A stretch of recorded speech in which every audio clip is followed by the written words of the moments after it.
बिहार के सिवान में एक पत्रकार की अज्ञात लोगों ने गोली मारकर हत्या कर दी। मृतक पत्रकार राजदेव रंजन एक हिंदी अखबार का स्थानीय ब्यूरो चीफ था। घटना शुक्रवार शाम की है, जब दो बाइक सवार बदमाशों ने राजदेव की सिर में गोली मारकर हत्या कर दी और फरार हो गए। पुलिस मामले की छानबीन में जुटी है। गया रोडरेज हत्या मामले में एफएसएल की रिपोर्ट आ गई है। इसके मुताबिक रॉकी की ब्रेटा पिस्तौल से ही मारी गई थी गोली, यानी फोरेंसिक टेस्ट में यह साबित हो गया है कि गोली रॉकी की पिस्तौल से ही चली थी। रिपोर्ट आने के बाद दिल्ली पुलिस रॉकी का लाइसेंस रद्द कर सकती है। पुलिस सूत्रों के मुताबिक पूछताछ में रॉकी ने माना है कि उससे गलती हुई है। गया रोडरेज मामले में जेडीयू एमएलसी मनोरमा देवी का पुलिस अब तक सुराग नहीं ढूंढ पाई है। मनोरमा देवी पर हत्या के आरोपी अपने बेटे रॉकी यादव को भगाने, शराबबंदी के बाद भी घर में शराब का जखीरा रखने और नाबालिगों से घर में काम कराने का आरोप है। इस बीच गया के डीएम रवि कुमार ने मनोरमा देवी और उसके पति बिंदी यादव के हथियारों के लाइसेंस रद्द कर दिए हैं। मनोरमा देवी के नाम 3 और बिंदी यादव के नाम 1 लाइसेंस है। कोटा में आपसी रंजिश में मारे गए छात्र प्रिंस सत्यार्थ की हत्या के बाद बिहार के डिप्टी सीएम तेजस्वी यादव ने राजस्थान के मुख्यमंत्री वसुंधरा राजे को मामले की जांच के लिए चिट्ठी लिखी है। मुख्यमंत्री नीतीश कुमार से जब इस मामले पर पत्रकारों ने सवाल किया तो सीएम ने बड़ा ही अजीबोगरीब जवाब दिया।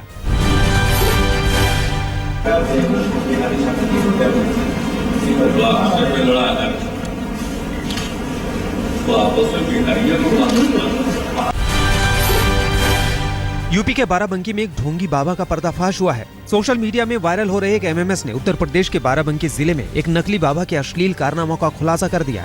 स्वयंभू बाबा महिलाओं का अश्लील वीडियो बनाकर उन्हें ब्लैकमेल करता था। ज्यादातर निसंतान महिलाएं उसका शिकार बनती थी और वो इलाज के नाम पर महिलाओं से शारीरिक संबंध बनाता था। दिल्ली में एक बार फिर लुटेरों के निशाने पर अमीर बुजुर्ग हैं। ताजा वाकया साउथ दिल्ली का है, जहां बदमाश भूखे डिलीवरी बॉय बनकर घर में घुसे और घर में मौजूद 90 साल के बुजुर्ग को और उसके नौकर को बंधक बनाकर कैश और गहने लेकर फरार हो गए। लुटेरों ने बुजुर्ग और नौकर को पीटा भी। घटना के काफी देर बाद जब इनके रिश्तेदारों को वारदात का पता चला तो तुरंत पुलिस को सूचना दी। पुलिस ने मामला दर्ज कर तफ्तीश शुरू कर दी है। दिल्ली में पौष इलाके सफदरजंग के घर में डकैती के आरोप में पुलिस ने 4 लोगों को गिरफ्तार किया है, जिसमें एक नाबालिग लड़की भी है। घटना 5 मई की है, जब 3 लड़के और एक लड़की ने मिलकर अपने पड़ोस में रहने वाली एक महिला के घर पर डाका डाला और करीब 15,000 कैश, एटीएम कार्ड, मोबाइल और गहने लेकर चंपत हो गए। दिल्ली पुलिस ने एक ऐसे ठग गिरोह को धरा है जो बैंक में पैसा जमा कराने आए लोगों को निशाना बनाता था, उनकी नकदी उड़ा लेता। मामले का भंडाफोड़ तब हुआ जब इन लोगों ने एक शख्स के 14 लाख रुपए उड़ा लिए। पुलिस ने गिरोह के एक बदमाश प्रवीण को दिल्ली और दूसरे बदमाश अनिक को हरिद्वार से गिरफ्तार किया है।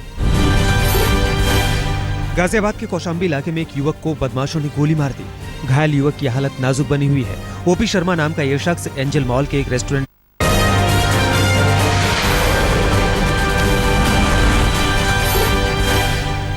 फैजाबाद में एक जलती कार में मिली लाश पुलिस के लिए मिस्ट्री बनी हुई है। बताया जाता है कि ये कार पोस्टमास्टर हरिशंकर सिंह की है। हरिशंकर सिंह के परिवार वालों के मुताबिक पिछली रात से कार सहित लापता थे। पुलिस ने हत्या की आशंका जाहिर की है और मामले की तहकीकात कर रही है। पंजाब के बटाला में एक शख्स ने अपनी पत्नी और सास की धारदार हथियार से हत्या कर दी।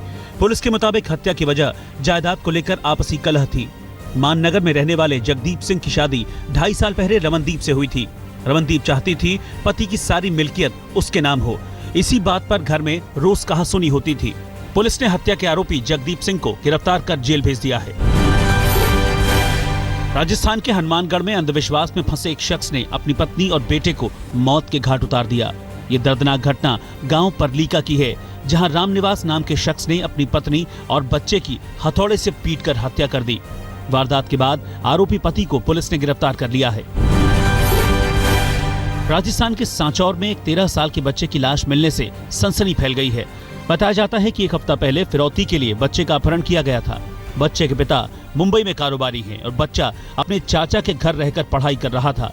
तमाम कोशिशों के बाद भी पुलिस बच्चे का सुराग नहीं लगा पाई और शुक्रवार को बच्चे की लाश सड़क के किनारे खेत में दबी मिली। पुलिस के आला अधिकारी अब इस मामले की जांच कर रहे हैं। राजस्थान के धौलपुर में पुलिस को एक कुएं से लाश मिली है। ये लाश पीपरीपुरा गांव निवासी 25 साल के राजेश की है। राजेश 22 फरवरी से लापता था। शव मिलने से नाराज गांव वालों ने पुलिस पर हल्ला बोल दिया। नाराज लोगों का आरोप था कि गुमशुदगी की रिपोर्ट लिखवाने के बाद भी पुलिस हाथ पर हाथ धरे बैठी रही। पुलिस ने हत्या का मामला दर्ज कर तफ्तीश शुरू कर दी है।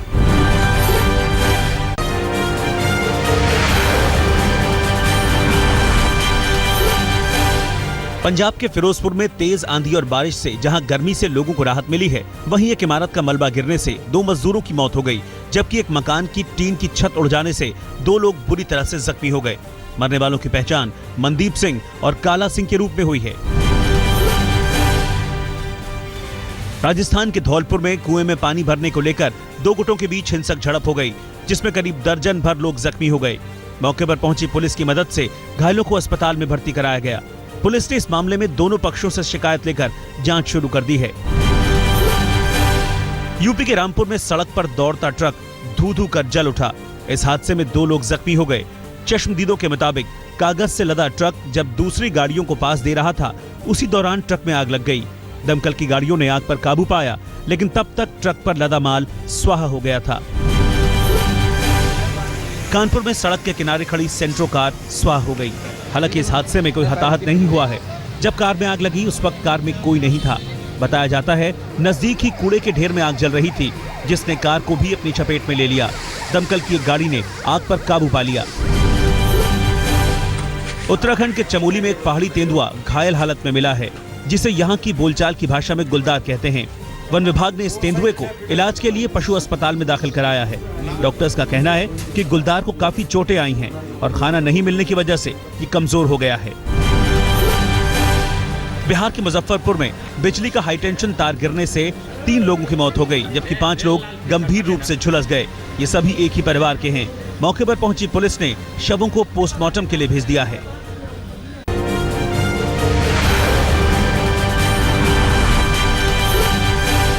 लखनऊ में मनचले को महिलाओं ने जमकर पीटा। ये मनचला स्कूल से लौट रही छात्रा के साथ छेड़खानी कर रहा था, जिसे महिलाओं ने पकड़ लिया। पहले जमकर धुनाई की और फिर पुलिस के हवाले कर दिया। बाद में इसकी थाने में भी जमकर धुलाई हुई।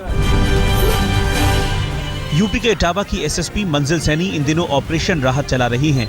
इस ऑपरेशन के तहत अपराध को काबू करने के लिए पुलिस कड़ी मशक्कत कर रही है।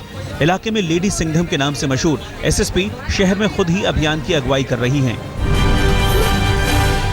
राजस्थान में शराबबंदी की मांग अब जोर पकड़ने लगी है। बीकानेर के गंगा शहर के लोग इलाके में शराब का ठेका खोलने के विरोध में सड़कों पर उतरे और जमकर हंगामा किया। नाराज लोगों ने जोधपुर हाईवे जाम कर दिया और प्रदर्शनकारियों में महिलाओं की अच्छी खासी तादाद थी। शिमला के सुन्नी में बादल फटने की घटना में पंजाब के 5 युवकों की तलाश अब भी जारी है।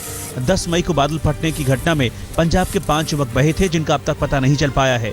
हालांकि अब सर्च ऑपरेशन को और तेज किया गया है। एनडीआरएफ समेत खोजी कुत्तों के दल को भी इस ऑपरेशन में शामिल किया गया है। जम्मू के बटोट में गुरुवार शाम को बादल फटने से 3 स्कूली छात्रों की मौत हो गई। उनमें से आज तीसरी स्कूली बच्चे का शव भी पुलिस को मिल गया। ये शव हादसे की जगह से 3 किलोमीटर दूर पाया गया। इलाके में अब भी राहत और बचाव का काम चल रहा है।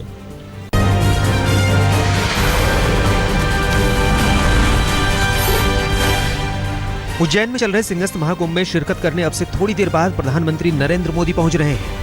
नरेंद्र मोदी के साथ श्रीलंका के राष्ट्रपति मैत्रीपाला सिरिसेना मुख्य अतिथि के तौर पर कार्यक्रम में शामिल होंगे। इसके अलावा कई विश्वगुरु, संत और बीजेपी शासित राज्यों के मुख्यमंत्री भी कार्यक्रम में शिरकत करेंगे। 3 दिन से चल रहे वैचारिक महाकुंभ का सार मोदी पेश करेंगे। उज्जैन के सिंहस्थ महाकुंभ में पहुंचे बाबा रामदेव देश में कालाधन वापसी के सवालों पर घिर गए। अपनी सफाई में रामदेव ने कहा कि वो इस मुद्दे को हमेशा प्रधानमंत्री मोदी और जेटली जी को याद दिलाते रहते हैं कि आपने हमसे वादा किया था कालाधन वापस लाने का। काला धन के ऊपर बात करनी इसलिए बंद कर दी कि काला धन आया ही नहीं तो बात क्या करूं। अरे भूला नहीं, याद दिलाता रहता हूं। जैसे भाई साहब कह रहे थे मोदी जी को और जेटली जी को, सबको याद दिलाता हूं। भैया ये आपने हमने वादा कर रखा है, दिलाओ भैया। 2008 के मालेगांव धमाका केस में एनआईए ने आरोपी साध्वी प्रज्ञा को क्लीन चिट दे दी है, जबकि लेफ्टिनेंट कर्नल पुरोहित के खिलाफ मकोका की धाराएं हटा ली गई हैं। शुक्रवार को एनआईए ने एक मामले में दूसरी चार्जशीट दाखिल की है।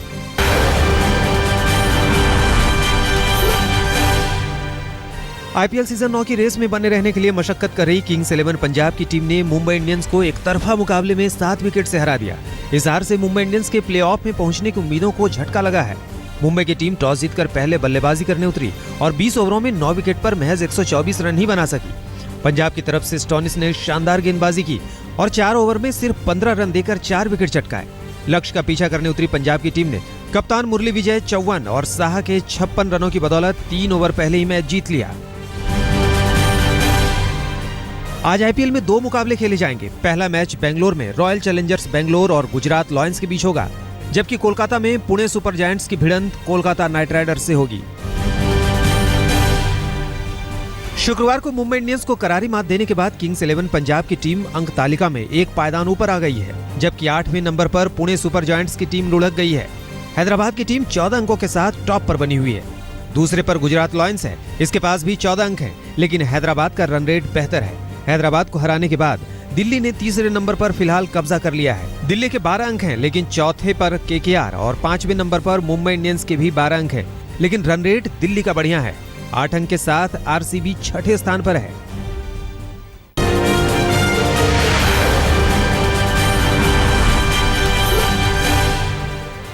कान फिल्म फेस्टिवल में ऐश्वर्या राय बच्चन जब रेड कारपेट पर चली तो पूर्व विश्व सुंदरी को लोग देखते ही रह गए।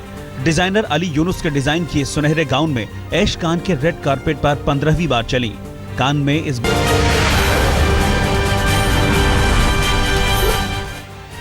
पोलैंड में ट्रेन रेल क्रॉसिंग पर एक लॉरी से टकरा गई। रेलवे क्रॉसिंग पर ट्रैक पर खड़ी लॉरी का पिछला हिस्सा ट्रेन से टकरा गया। हालांकि ट्रेन ड्राइवर की जैसे ही नजर पड़ी कि ट्रैक पर लॉरी खड़ी है, उसने तुरंत ट्रेन में अनाउंसमेंट कर लोगों को अपनी सीटों को मजबूती से पकड़कर बैठने को कहा, जिससे किसी को चोटें नहीं आई। कोस्टारिका का टुपाएवला ज्वालामुखी धधक रहा है। इंफ्रारेड कैमरे से ली गई इन तस्वीरों में पूरी घाटी में लावा जल रहा है। इस ज्वालामुखी की वजह से इलाके में धुएं का गुबार उठ रहा है। कनाडा के मैकमर्रे में जंगलों में लगी आग पर काफी हद तक काबू पा लिया गया है। जंगलों के आसपास बसे गांवों में अब जीवन वापस सामान्य होने लगी है। बच्चे स्कूल जाने लगे हैं, लोग नौकरियों पर लौटने लगे हैं। आग के खतरे को देखते हुए करीब 1 लाख लोगों को राहत शिविरों में रखा गया था, जबकि करीब 1600 मकान तबाह हो गए थे।